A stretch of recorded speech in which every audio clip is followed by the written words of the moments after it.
Radio Silaturahim, Ihwanawat. Namun ternyata pertanyaan yang masuk banyak juga pendengar kita yang laki-laki ya Ustazah ya, mungkin untuk memberikan pendidikan mungkin untuk putrinya atau istrinya gitu Ustazah ya. Ini berarti suami yang peduli, bapak yang peduli ini. Dan tadi saya off-air Ihwanawat mengomentari ya, subhanallah ya, ternyata pendengar Radio Silaturahim sangat menyayangi putri ataupun istrinya sehingga mendengarkan fikih wanita.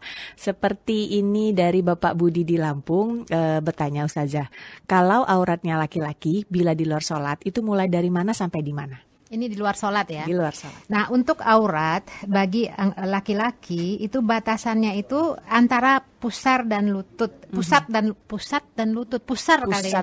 Pusat itu masih pusar atau udel gitu ya. Dan lutut. Ini pandangan Imam Malik, Syafi'i, Ahmad, Abu Hanifah dan mazhab Zahidiyah dan kebanyakan para fuqaha. Jadi yang termasuk aurat itu jumhuriyah mayoritas para ulama itu antara pusar dan lutut. Itu di luar sholat. Bahkan sebenarnya kalau begitu kan katanya tadi sama batasan sholat aurat di luar dan di dalam. Kalau gitu sholat boleh dong. Yang penting nutup pusarnya dan lutut. Nah sekarang celana pendek aja sampai lutut. Nah sekarang kita begini.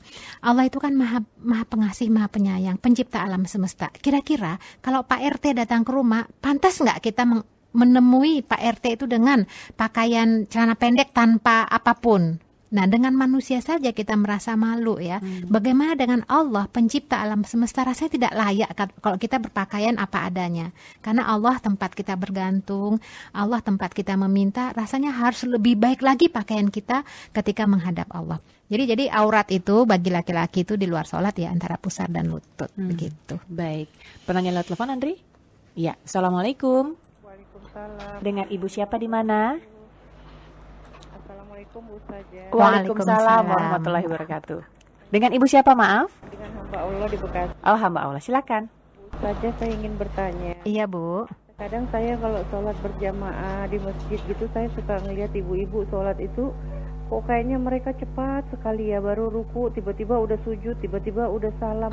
Sedangkan saya sendiri bingung gitu, saya kok nggak bisa seperti mereka. Menurut saya kita membaca itu kan ada prosesnya berapa menit kita baca gitu. Jadi sholat seperti itu hukumnya gimana Bu Ustazah? Cuman itu aja Bu. Assalamualaikum warahmatullahi wabarakatuh. Waalaikumsalam warahmatullahi wabarakatuh. Ibu, mudah-mudahan Ibu apa yang Ibu lakukan dan Ibu sholat selama ini mudah-mudahan itulah yang terbaik. Dan fenomena yang kita lihat selama ini, betapa banyak saudara-saudara kita melaksanakan sholat itu seperti tankur nakroh, seperti ayam yang ini ya, yang cepat sekali. Pada hakikatnya, bila kita memahami, sholat itu adalah menghadap Allah. Sholat ini adalah sarana komunikasi yang baik antara hamba dengan penciptanya.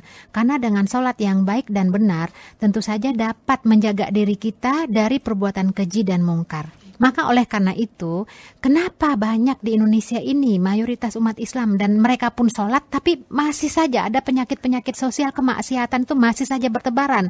Yang korupsi, yang mencuri, yang berbuat kezoliman, padahal mereka sholat. Nah bisa jadi sholat yang mereka lakukan ini adalah sholat karena kebiasaan atau sholat yang menjadi rutinitas tanpa memiliki ruh.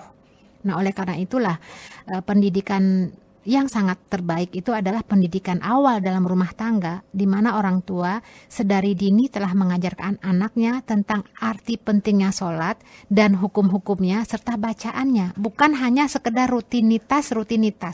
Jadi kalau kita lihat sholat yang ada sekarang ini kan hanya sholat basa-basi ya, udah kebiasaan kayaknya kalau nggak sholat nggak enak. Tapi hakikat sebenarnya tentang sholat itu perlu ditingkatkan kembali. Karena sholat ini adalah tempat munajatnya seorang hamba kepada Allah, naiknya seorang hamba kepada Allah. As-sholatu mi'rajul mu'min.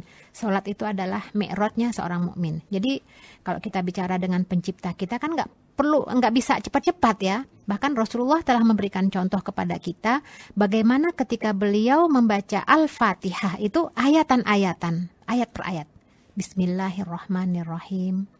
Alhamdulillahirabbil alamin, sehingga kita dapat memaknai arti bacaan sholat dan tentu saja ini akan berdampak kepada perilaku kita yang dapat mencegah dari perbuatan keji dan mungkar. Jadi sekali lagi, ini fenomena yang menjadi PR buat kita, dan mudah-mudahan kita, ibu dan semuanya dapat memberikan contoh yang baik dan dapat mendakwahi saudara-saudara kita. Tapi ala kulli halin, Mbak, ini ada pertanyaan nih. Ini ada pertanyaan dari pilihan ya. Mendingan mana orangnya sholat tapi akhlaknya jelek, daripada orang yang tidak sholat tapi akhlaknya baik. Baik, ya. Nah, pilihan mana tuh? Pilih mana, Mbak? Pilih yang sholat dan akhlaknya baik. Nggak ada ya, itu nggak masuk. Tapi Bu Yahamka itu mengatakan begini, orang yang sholat tapi akhlaknya masih jelek itu untung dia masih sholat. Kalau dia tidak sholat lebih parah lagi akhlaknya. Nah, kalau orang yang akhlaknya baik tapi belum sholat, bisa jadi dengan sholat Lebih akan baik bertambah baik lagi akhlaknya. Jadi jangan mendingan-mendingan, karena pada hakikatnya sholat itu adalah pencegah diri kita dari perbuatan keji dan mungkar. Ya Bu ya, jadi ini perlu pemahaman dan perlu dakwah ya kepada saudara-saudara kita tentang bagaimana sholat yang baik dan benar. Ada telepon? Assalamualaikum. Waalaikumsalam warahmatullahi wabarakatuh. Iya, dengan Bapak siapa di mana Bapak? Saya Fuad, apa kabar Bu Karoli? Baik, alhamdulillah Pak Fuad, sehat? Alhamdulillah. Alhamdulillah. Silakan, ada pertanyaan buat Ustazah? Ya, pertama-tama saya orang sayang istri. Alhamdulillah. Ya, saya juga sayang sama Ustazah, enak dengan suaranya. Alhamdulillah. Iya gini, Ustazah saya mau tahu ya, batas-batas kita dengan istri itu bagaimana ya? Kadang-kadang saya itu kan habis wudu, terus masuk kamar, jangan senggol-senggol, nanti batal. Gimana batas-batasnya? Kan sebelum saya kan dia istri kan nggak apa-apa kalau disentuh gitu, tapi dia bilang nggak boleh gitu. Nah itu pertama. Kedua, istri saya ini agak susah untuk diajak sholat 5 waktu. Dia sholat cuman belang belentong gitu. Dan yang paling berat itu subuh gitu. Sementara saya ini kan orang yang bukan ria, tapi sering bangun malam, kemudian juga sering ke masjid kalau subuh pasti itu. Nah sementara susah pulang-pulang, kadang-kadang kok kamu belum bangun gitu. Dia bilang capek, sekarang lemah gitu, dan susah. Nah, kita ada cara-cara yang terbaik sehingga dia bisa bangun puasa, sehingga dia tersinggung dan mau ikut. Dan itu sering sekali saya memberikan nasihat. Itu aja Ustazah. Kapan-kapan kalau misalnya saya undang ke masjid boleh ya Ustazah? Insya Allah, kalau ada waktu ya Pak ya. Saya kepengen ketemu tapi nggak sempat terus saya berhasil. Iya, Pak Fuad itu aja 2 pertanyaan Pak Fuad. Iya, terima kasih. Waalaikumsalam warahmatullahi wabarakatuh. Pak Fuad, alhamdulillah Allah memberikan Bapak rasa sayang kepada istri. Mudah-mudahan dengan rasa sayang ini suatu saat insya Allah istri Bapak akan mengikuti jejak Bapak, insya Allah akan menjadi makmum ketika Bapak salat qiyamul lail pada malam hari, insya Allah. Nah pertama-tama Bapak jangan bilang susah dulu Pak. Kalau dari awal Bapak sudah bilang susah untuk menegur atau mengajari istri, jadi memang susah karena ini kan mindset ya. Tapi ketika Bapak katakan insya Allah bisa, insya Allah bisa, Bapak pandangi istri Bapak, kemudian Bapak berdoa dalam hati, ya Allah, jadikanlah istriku ini bisa mengikutiku dalam sholat. Insya Allah bisa Pak. Jadi jangan susah dulu. Kalau susah dulu ya Bapak akan terhijab dengan kata susah itu. Nah kemudian pertanyaan masalah batalkah wudu ketika suami istri bersentuhan. Ini memang dalam masalah fikih ini memang cukup ramai pembahasannya. Terutama saya pernah cerita Mbak Karolin, ini ada suami dari latar belakang Muhammadiyah, kemudian menikah dengan istri latar belakang NU. Itu hampir saja cerai pada awal-awal pernikahan tuh. Perbedaan prinsip itu. Nah, jadi suaminya ini iseng ini. Ketika istrinya selesai wudhu, digodain, dipegangin, ayo batal loh. Akhirnya istrinya wudhu lagi, dipegang lagi, wudhu lagi, akhirnya kesal istrinya. Jadi begini, ini kan pembahasan fikih ya. Kita mengambil jalan tengah, artinya tahdits dalam 2 pandangan ini bahwa wudhu itu, bersentuhan itu tidak batal apabila tidak ada syahwat. Sebagaimana Rasulullah SAW ketika sholat malam itu tersentuh kaki ibunda Aisyah. beliau geser, kan itu bersentuhan. Atau ketika Rasul akan sholat, beliau mencium kening istrinya. Ini kan juga bersentuhan, tapi tidak ada syahwat. Jadi insya Allah, bila suami istri sudah berwudu, kemudian bersentuhan dan tidak ada syahwat, maka sholat wudunya tidak batal. Kemudian tadi mengenai istri ya, itu Mbak, apa susah ya diajak sholat, beribadah ya, ya terutama sholat subuh. Ya begini Pak Fuad, tadi saya sudah jelaskan dalam Al-Quran, itu dalam surat Toha ya, dalam surat Toha, surat 20, ayat tadi sudah dijelaskan ayat ke 132 ya. Wa'mur ahlaka bis-sholah wastabir 'alaiha. Jadi memang terus Allah jelaskan, perintahkanlah kepada keluargamu untuk mendirikan sholat, wastabir 'alaiha. Bersabarlah kamu dalam mengerjakannya. Bersabarlah kamu dalam menyuruh keluargamu, istrimu untuk menunaikan sholat. Sabar terus. Artinya tidak ada kata lelah untuk mengajak istri terus untuk menegakkan sholat. Mudah-mudahan dengan kesabaran ini Allah akan memudahkan dan menggerakkan hati istri, memberikan hidayah istri untuk dapat mengikuti suaminya, suami menjadi imam bagi istrinya, dan insya Allah Allah akan memberikan kemudahan untuk itu. Jadi sekali lagi jangan kita dibatasi, dihijabi dengan kata susah. Insya Allah bisa. Apalagi setiap saat Bapak memperlihatkan kelembutan kepada istri dengan rasa kasih sayang. Jangan diomelin Pak. Pas pulang sholat, kemudian istri belum sholat subuh dimarah-marahin ya. Dikasihi dia. Insya Allah lah, mudah-mudahan. Namanya istri itu kan lembut ya hatinya. Insya Allah saya yakin suatu saat Bapak akan merasa bahagia memiliki istri yang mengikuti jejak Bapak. Insya Allah. Amin. Terus berjuang ya Pak Fuad ya untuk kebaikan. Kita beralih ke SMS Ustazah ini dari Ibu Wati di Depok, meminta penjelasan mengenai kutipan ayat yang tadi sempat dijelaskan di awal. Tolong terangkan Bu Ustazah maksud dari celakalah bagi orang yang sholat dengan sejelas-jelasnya. Ya, dalam Al-Quran ini memang ada dalam beberapa tafsir. Fawailul lil musallina alladzina hum an sholatihim sahun. Celakalah bagi orang-orang yang sholat, yang lalai dalam sholatnya.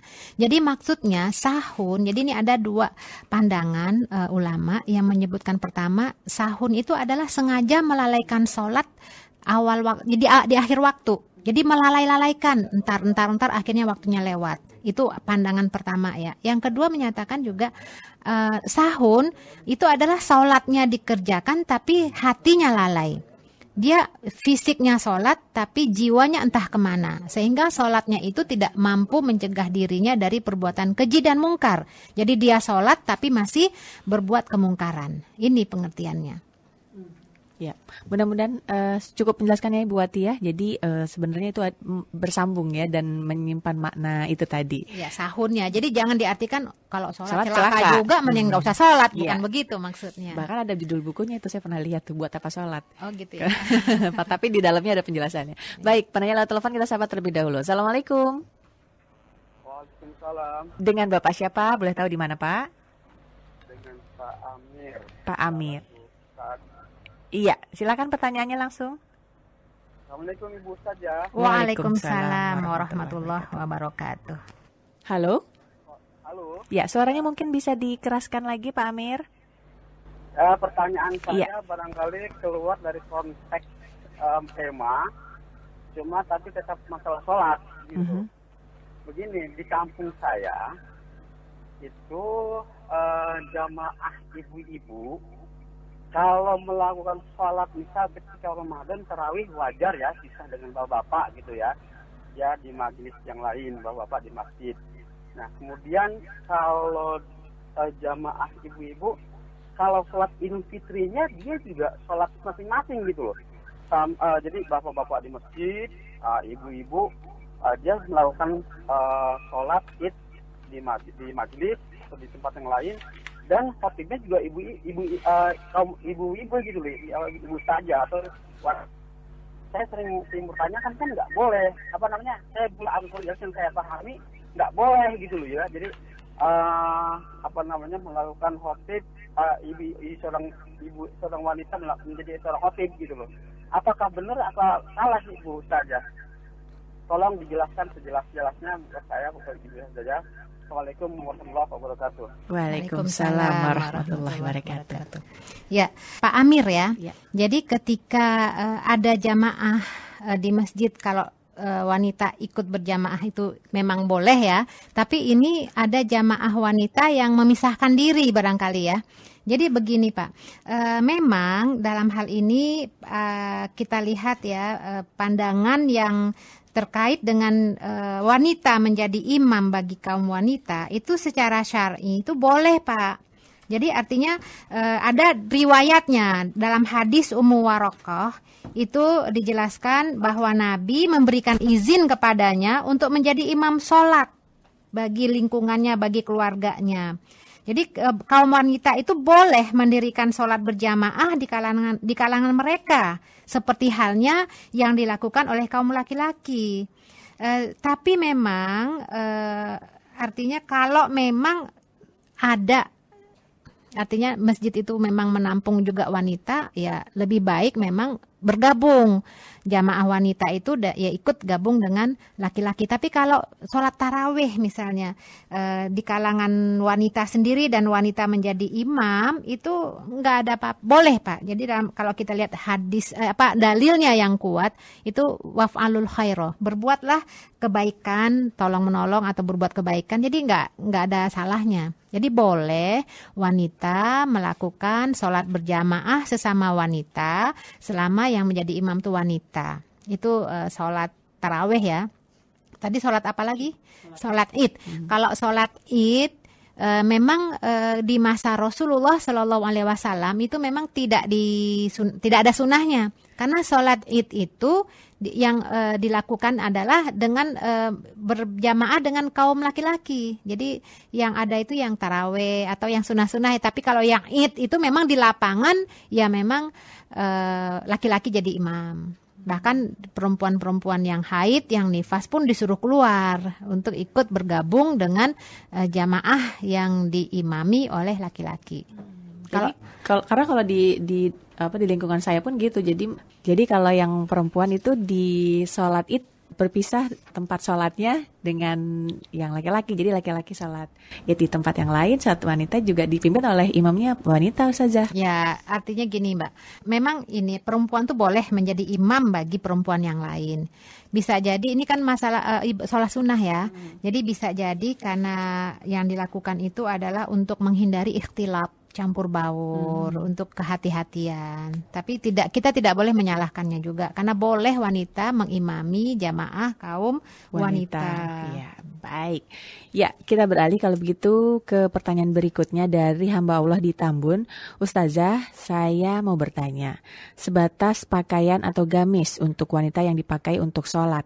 Terkadang ada yang pakai sekalian untuk sholat. Bagaimana untuk masalah kesuciannya? Sedang baju gamis yang sudah kita pakai terkena debu, kotoran sekitar kita yang mungkin banyak binatang peliharaan dan sebagainya. Jadi begini, siapa namanya ini? Tidak, hamba Allah ya. Iya, di Tambun. Jadi sebenarnya pakaian untuk sholat itu syaratnya bersih dari najis.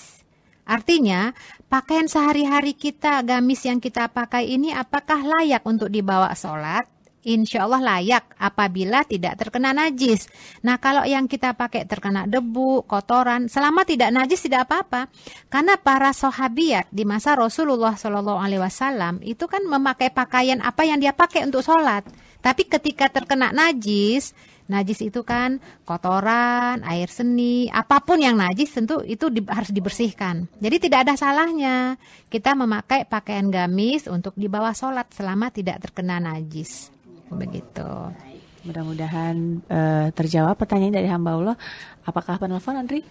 Bukan. Kita langsung ke pertanyaan berikutnya, masih dari SMS dari tidak mencantumkan nama juga, 0896043114 sekian. Ustazah mau tanya, apakah benar apabila kita sedang sujud lalu jidat atau kening kita terhalang oleh mukena, kemudian sholatnya tidak sah?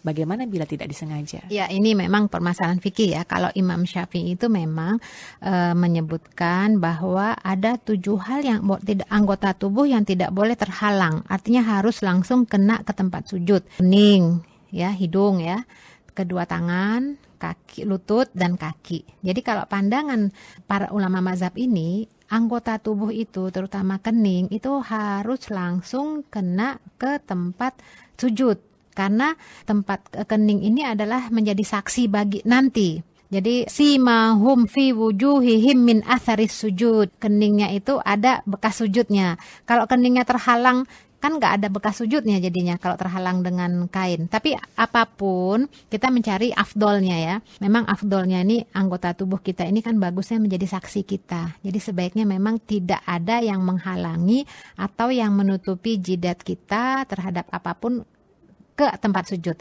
Itu diupayakan begitu. Tapi kalau memang sulit, mungkin kerudungnya terlalu apa ya Mbak? Besar atau kadang-kadang sampai sedikit di atas alis itu kan jadi ya kan apalagi model-model yang lain mukena tuh yang begitulah. Ya kalau mengambil pandangan yang lain tuh sholatnya sah. Tapi kan kita mengambil afdoliyat, nggak ada salahnya kan inilah dikit lah, dibukalah gitu ya. Bahkan kalau laki-laki itu kan kenapa harus menutup pakai peci atau topi ya? Itu untuk menahan rambut supaya rambutnya tidak menghalangi jidatnya ke tempat sujud. Jadi memang kita mencari yang lebih baik. Baik, insya Allah. Kemudian ini ada kembali tidak mencantumkan nama 0219301899 sekian. Oh ada namanya Ibu Mamuroh di Bekasi. Ustazah, wajah muslimah itu aurat atau bukan? Karena ada muslimah yang memakai jilbab dengan cadar atau menutupi sebagian wajah. Ya, ini mengenai wajah apakah aurat atau tidak, para ulama berbeda pandangan. Masing-masing memiliki dalil yang mendukungnya. Misalnya bagi yang menutupi wajah dengan cadar itu memakai dalil surat Al-Ahzab ayat 59. Di situ dikatakan wa yudnina alaihinna min jalabibihinna, agar jilbabnya diturunkan ke seluruh tubuhnya. Jadi di situ para mufasir itu menjelaskan bahwa wajah wanita termasuk aurat. Sementara yang lain, ulama yang lain berpandangan tidak aurat karena berdasarkan surat An-Nur ayat 31 di situ dijelaskan bahwa turunkanlah kain kerudung ke dada. Jadi apapun dalam permasalahan fikih itu pasti ada pandangan yang berbeda. Jadi ulama ada yang mewajibkan wajah wanita untuk ditutup, ada yang tidak. Artinya sunnah untuk menutupi wajah. Tapi untuk sholat itu wajah harus dibuka. Karena untuk sholat ini yang tidak boleh ditutup itu adalah dua tadi wajah dan telapak serta punggung tangan. Ya kalau misalnya ke tanah suci kan ketika kita sholat semua dibuka, kelihatan cantik-cantik gitu saja ya. Baik, kita masih di ranah pertanyaan lewat SMS. Hamba Allah di Rawamangun bertanya. Mau tanya saya kalau habis mandi cuma pakai baju dalam saja, kemudian pakai mukena langsung sholat, boleh tidak? Ini memang banyak pertanyaan-pertanyaan seperti ini. Jadi ketika kita habis mandi nggak pakai apapun, langsung pakai mukena dan bawahan ya. Nah ini apakah sholatnya sah atau tidak? Jadi begini Bu, ketika mukena kita tebal, tidak tembus pandang, tidak memperlihatkan lekuk-lekuk tubuh. Kalau kita sholat atau sebelum sholat Ibu ngaca dulu lah di kaca, itu kira-kira terbayang nggak lekuk-lekuk tubuh Ibu? Nah kalau terbayang, apalagi nggak pakai baju apa-apun ya, kalau terbayang, waduh, kira-kira Ibu dengan pakaian itu berani tidak keluar rumah, menyambut tamu, tipisnya. Nah begitu juga kalau ketika kita lihat itu tipis maka tidak sah sholatnya. Jadi kalau mukenanya tebal, tidak tipis, dan ketika kita berkaca ya, supaya kita tahu ya, apakah mukena ini layak dipakai, sah atau tidaknya dipakai, kita lihat dulu di kaca. Oh kelihatannya ketutup semua, tidak ada yang bisa dilihat, tidak ada yang tembus pandang, tidak terlihat warna kulit. Nah sholat itu boleh, tapi hati-hati Bu. Lagi sholat ditiup angin, apalagi punya anak kecil ya, ditarik, lihat. Nggak hanya itu, ditarik, dikembangkan tuh mukenahnya, terlihatlah auratnya kan. Betul. Nah, jadi dijaga itu saja. Ya, pengalaman pribadi ya Ustazah. Ibu Ika di Jati Asih Ustazah bertanya, tidak ada penanya lewat telepon Andri? Oh ya, dari Ibu Ika di Jati Asi, saya habis operasi dan sholatnya tidur. Waktu masih pakai kateter, saya wudhu dengan tayamum. Tapi saya rada ragu, takut masih ada sisa air seninya. Bagaimana sholatnya? Apakah sah? Dan sholatnya juga tidak menghadap kiblat sesuai dengan posisi tempat tidur pasien. Iya, Ibu Ika, memang sedapat mungkin ketika kita sholat itu memang menghadap kiblat. Apalagi tempat tidur pasien itu kan bisa dibolak-balik ya. Jadi diupayakan karena syarat sah sholat itu memang salah satu diantaranya adalah menghadap kiblat. Tinggal mengarahkan aja idenya, tempat tidurnya atau geserlah kitanya ya. Diupayakan semaksimal mungkin. Terbatas letaknya, Ustaz. Kecuali keterbatasan dan sudah tidak bisa lagi kita mengganti-ganti dan pasien juga tidak bisa dibolak-balikkan karena kondisinya yang habis operasi itu ad-daruratu tubihul mahdzurat, yang darurat itu akhirnya membolehkan yang terlarang. Adapun berwudu karena tayamum kan. Jadi tayamum ini adalah pengganti mandi dan pengganti wudu. Ketika tadi pakai kateter khawatir udah bismillah sajalah kan nggak mungkin kita ideal. Itu saja kan tidak ideal dengan tayamum, tapi dengan kondisi dalam keadaan sakit dan kalau kena air bisa menambah rasa penyakit kita, maka itu dalam kondisi darurat. Insya Allah sah Ibu. Lakukanlah, yang penting kita sudah berupaya semaksimal mungkin dengan tayamum. Apalagi tayamum ya kan kita nggak semuanya dicuci kan. Jadi ini darurat ini karena Ibu sakit. Insya Allah mudah-mudahan Allah menerima amal ibadah Ibu. Yang penting sholatnya khusyuk begitu. Amin. Baik, kita beralih ke pertanyaan berikutnya. Sebentar tadi saya menandai tapi kemudian menghilang. Oke, Pak Tejo di Depok bertanya, Ustazah mohon pemahamannya antara menutup aurat dalam sholat dan di luar sholat. Karena yang saya lihat muslimah hanya dalam sholat saja. Apa dinamakan sahun? Oh ya, Bapak Tejo, ini pertanyaan baik sekali ya, karena kita lihat banyak sekali muslimah menutup auratnya ketika sholat, tapi setelah sholat selesailah menutup auratnya. Semuanya dibuka. Jadi ini sangat menyedihkan ya bagi kita sebagai kaum muslimah, karena pada dasarnya menutup aurat itu sama. Ketika dalam sholat ataupun ketika di luar sholat berhadapan dengan laki-laki yang bukan mahram. Ini sangat menyedihkan kita.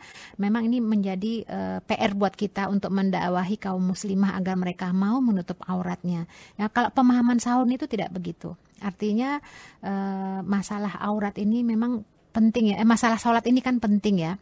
Kalau sholat ini kan dijelaskan bahwa amalan pertama yuhasabu abdu yang akan dihisab Allah kepada hambanya di yaumil akhir itu adalah sholat. Jadi sholat ini adalah penentu amal seseorang itu diterima atau tidaknya. Fa in sholahat sholuhat sairu amalihi wa in fasadat sairu amalihi. Kalau sholatnya baik maka seluruh amalnya baik, kalau sholatnya jelek seluruh amalnya jelek. Jadi artinya sholat. Nah, adapun tidak menutup aurat itu ada lagi hadisnya itu Mbak. Yang hadis diriwayatkan Imam Muslim ini yang sinfani min ahlin nar lam arohuma. Ada dua orang yang menjadi penghuni neraka yang aku belum lihat. Di antaranya adalah wanita yang berpakaian tapi telanjang, nisaun adiyat kasiat. Jadi artinya yang tidak menutup aurat. Nah, ini kan hadisnya kan jelas, tapi kita tidak boleh menghakimi, menjustifikasi. Percuma itu sholat nggak nutup aurat, nanti juga jadi penghuni neraka. Nggak boleh begitu. Ini artinya ini adalah menjadi cambuk buat kita, buat muslimah secara keseluruhan. Kita tidak mau kan menjadi ahlun nar. Kita tidak mau menjadi ciri-ciri yang telah diramalkan oleh Nabi. Mereka tidak akan mencium bau surga. Padahal bau surga itu sudah tercium dengan jarak yang sangat jauh. Kita kan tidak mau seperti itu. Nah, oleh karena itu mari kita menutup aurat. Jadi sekali lagi, aurat di dalam sholat dan di luar sholat itu sama. Dan kita berharap mudah-mudahan kaum muslimah kita dengan kesadarannya mau menutupi auratnya. Amin. Ya, baik Ustazah, masih ada waktu kita bacakan beberapa pertanyaan. Dari Bapak Abdullah bertanya, salah satu syarat sah sholat adalah menutup aurat. Kalau kita sedang sholat malam sendirian, lantas tiba-tiba aurat terbuka, misalnya nih sarungnya melorot, apakah sholat harus diulang? Mesti tidak ada orang yang lihat. Agak mirip pertanyaan dengan Ibu Reni di Depok. Kalau di saat sholat terus mau sujud, anak kita mengganggu, akhirnya berhenti sejenak. Itu sholatnya sah atau masih diulang? Ini dua hal. Kalau pertanyaan Pak Abdullah ini, ketika aurat terbuka tanpa disengaja, itu segera saja diamankan. Jadi ketika sarung melorot itu ya ambil sarungnya, kemudian tutupi auratnya, tapi jangan dengan tergesa-gesa begitu ya. Tenang aja, kan melorot nih sarung. Ambil lagi, diangkat ke atas, dipakai, dibenahi, lanjutkan sholat. Jadi mudah-mudahan dengan cara yang seperti ini tidak akan mengganggu kehusyukan sholat. Jadi sholatnya teruskan. Nah ini buat yang sarungnya melorot tadi ya. Nah, kalau yang kedua tadi apa tadi Mbak? Yang anaknya mengganggu, kan ada mengganggu. Sujud, mengganggu sholatnya. Berhenti sejenak ini maksudnya berhenti seperti apa? Apakah misalnya anaknya menangis, kemudian dia lagi sholat, dia ambil anaknya, kemudian dia gendong, dia teruskan sholatnya. Ini boleh, karena ini pernah dilakukan oleh Rasulullah SAW. Itu dengan syarat itu konsentrasi tidak buyar. Artinya konsentrasi kita, bacaan kita tetap fokus walaupun kita dalam keadaan mengamankan atau menggendong anak kita.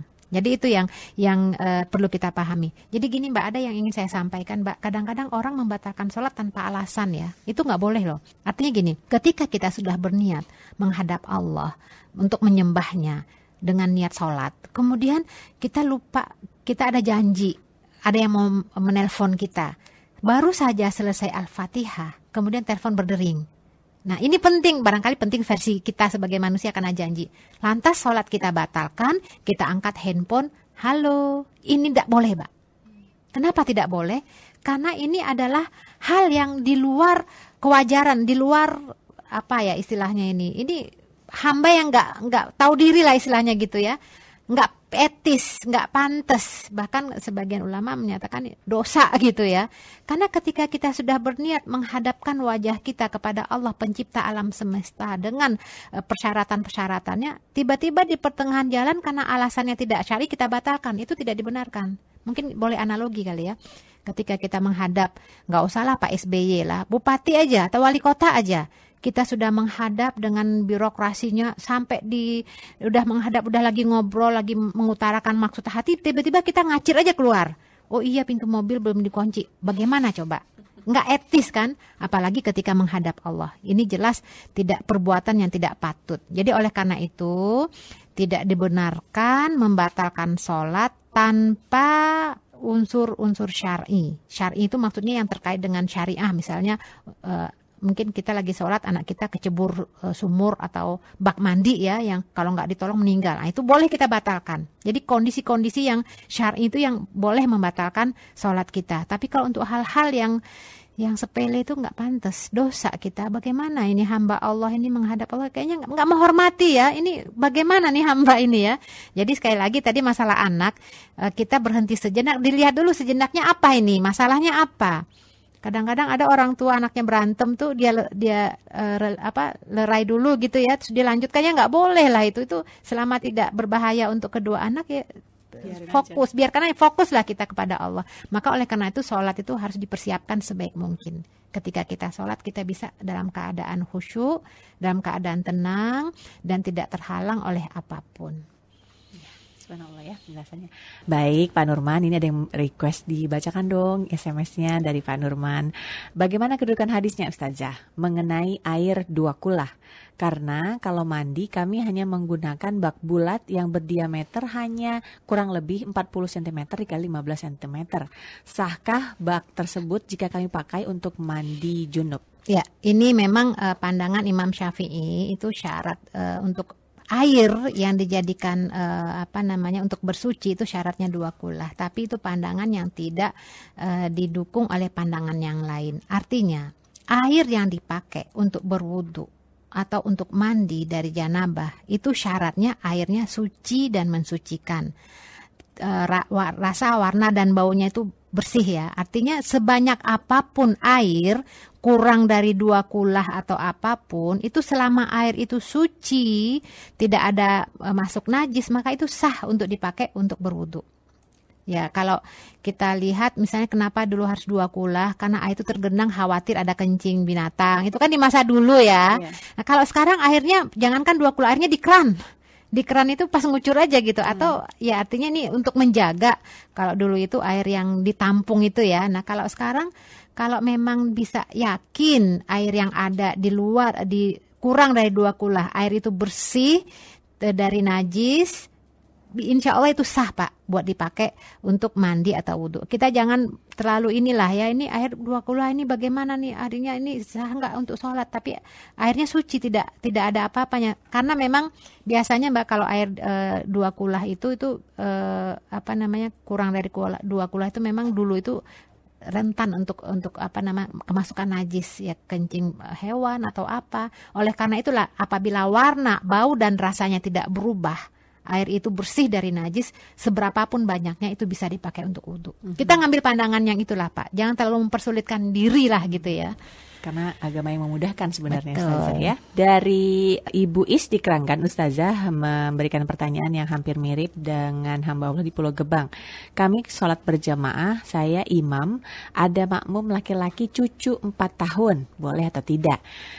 Kemudian ini juga hamba Allah bertanya, boleh nggak kalau anak laki-laki saya yang 5 tahun suka bareng saya karena bapaknya sudah tidak ada? Subhanallah. Bu Is, apa kabar Bu Is? Iya, saja. Sehat ya Bu Is ya. Salam buat teman-teman semua. Iya Ibu Is. Bolehkah kita sholat kemudian makmumnya laki-laki tapi usianya 4 tahun? Ya sebenarnya kalau makmum kita itu belum balik, boleh aja. Artinya masa kita jadikan cucu kita yang 4 tahun laki-laki jadi imam. Jadi boleh aja Bu ya. Bahkan kalau anak kita yang belum balik ya, itu laki-laki itu ketika dia memang belum melaksanakan sholat dengan baik atau mungkin bacaannya belum baik, kita boleh jadi imamnya. Begitu ya Bu ya. Kemudian tadi yang setelah Bu Is tadi pertanyaannya tidak, usianya 5 tahun. 5 tahun sama juga karena, ya. Ayahnya sudah tidak ada. Ya, mudah-mudahan anak Ibu ini nanti bisa menjadi pengirim doa buat bapaknya, diajarkan juga lah mendoakan ayahnya, mudah-mudahan ayahnya mendapatkan ampunan insya Allah. Ya, terakhir ini dari Ibu Ati di Tangerang. Saya mau tanya bagaimana kalau orang yang sedang sakit karena dia tidak lepas dari pampers, itu satu. Kemudian yang kedua, saya kalau sholat pakai baju khusus tidak bertangan berwarna putih, apa boleh? Karena di Tangerang udaranya panas. Iya, Ibu Ati di Tangerang, bagaimana orang yang sakit tidak lepas dari, namanya sakit. Artinya gini, ketika kita mendapatkan penghalang untuk sholat secara sempurna, maka itu boleh dilakukan.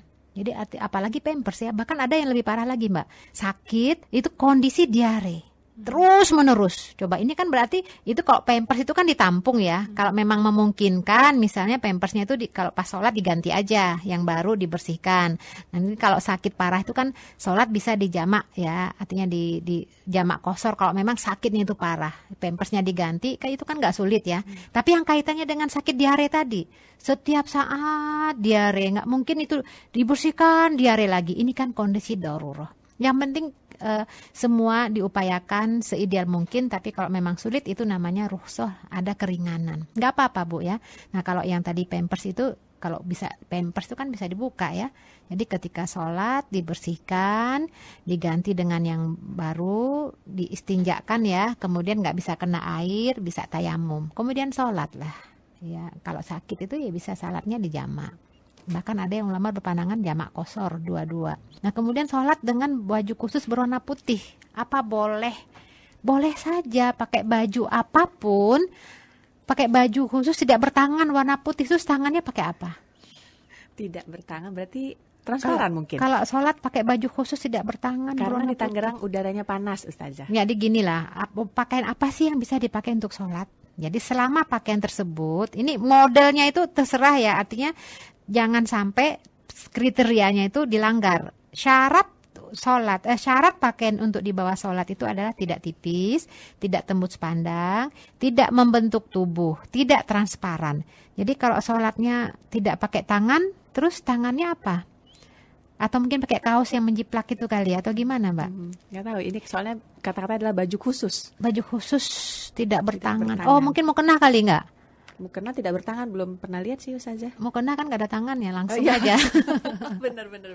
Ya, artinya apapun lah pakaian itu selama menutupi aurat, tidak membentuk tubuh, itu boleh dipakai. Iya. Pokoknya harus menutup aurat. Insya Allah itulah syaratnya. Baik Ustazah, dari banyaknya pertanyaan maraton kayak tidak bisa diringi atau tidak ada jeda, mungkin Ustazah bisa memberikan kami kesimpulan atau intisari dari pembahasan kita pada siang hari ini mengenai syarat sah sholat. Iya. Ustazah. Jadi saudara pendengar, teman, ibu, kita semua, sholat adalah kebutuhan kita.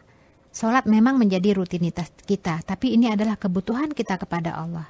Media komunikasi kita kepada Allah, tempat kita menghambakan diri, tempat kita merendahkan diri, tempat hati kita memohon harap dan takwa kepadanya, tempat agar kita mendapatkan bantuan pertolongan kepada Allah agar dapat mencegah diri kita dari perbuatan keji dan munkar. Sholat ini adalah kebutuhan spiritual kita.